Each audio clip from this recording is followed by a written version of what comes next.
Si Marco, isang masipag na magsasaka, mahal na mahal niya ang kanyang maliit na lupain.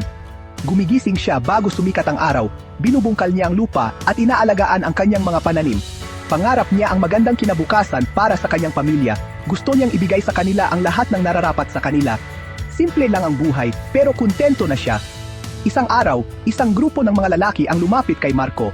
Inalok nila siya ng isang kasunduan, isang pagkakataon para takasan ang kanyang simpleng buhay.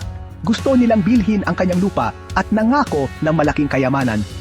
Si Marco, kahit nag-aalangan, nakita niya itong paraan para matulungan ang kanyang pamilya. Pumayag siyang ibenta ang kanyang lupa. Pinirmahan niya ang mga papeles, hindi alam ang pagtataksil na naghihintay sa kanya.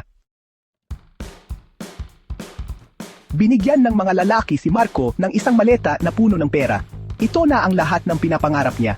Nagmadali siyang umuwi, sabik na ibahagi ang magandang balita. Sa wakas, maibibigay na niya sa kanyang pamilya ang buhay na nararapat sa kanila. Pagpasok niya sa kanyang munting tahanan, isang matinding sakit ang tumagos sa kanyang likuran. Bumagsak siya sa sahig, ang maleta ay nabuksan sa tabi niya. Nakatayo sa ibabaw niya, ang malalaking nangako sa kanya ng kayamanan. Pekeng pera ang laman ng maleta, isang malupit na panlilin lang para mawala ang kanyang pag-iingat. Sinaksak nila siya sa likuran, kinuha ang kanyang lupa at ang kanyang buhay ng walang kapalit. Habang nilalamon siya ng kadiliman, nakaramdam siya ng matinding galit at pagkauhaw sa paghihiganti. Magbabayad sila sa ginawa nila. Dumilat si Marco. Napaliligiran siya ng nakakasilaw na liwanag. Nalilito siya, hindi niya alam kung nasaan siya. Wala siyang nararamdamang sakit, kakaibang kapayapaan lang. Isang tinig ang umalingaw-ngaw sa paligid niya, sinasabi sa kanyang binigyan siya ng pangalawang pagkakataon. Ang kanyang pagkamatay ay hindi ang katapusan. Ito ay isang bagong simula, isang pagkakataon para itama ang mga pagkakamaling ginawa sa kanya. Nawala ang liwanag at nakita ni Marco ang kanyang sarili na nasa kanyang nayon. Buhay siya, ngunit iba na. May dala siyang lakas na hindi pa niya naramdaman noon.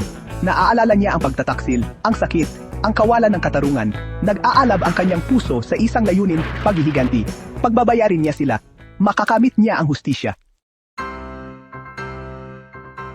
Ginugol ni Marco ang kanyang mga araw sa pagkalap ng ebidensya. Kinausap niya ang mga tao, pinagdugtong-dugtong ang katotohanan. Ang mga lalaking pumatay sa kanya ay mga kilalang mananamantala ng lupa. Binibiktima nila ang mga mahihina gamit ang panlilinlang at karahasan. Nangako si Marco na ibubunyag sila para mapanagot sa batas. Iniharap niya ang kanyang kaso sa mga autoridad. Ang kanyang mga salita ay puno ng matuwid na galit. Napakalakas ng ebidensya, inaresto ang mga lalaki. Hinarap nila ang mga bunga ng kanilang mga ginawa.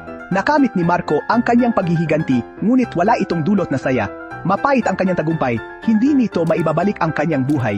Hindi nito mabubura ang sakit na idinulot nila.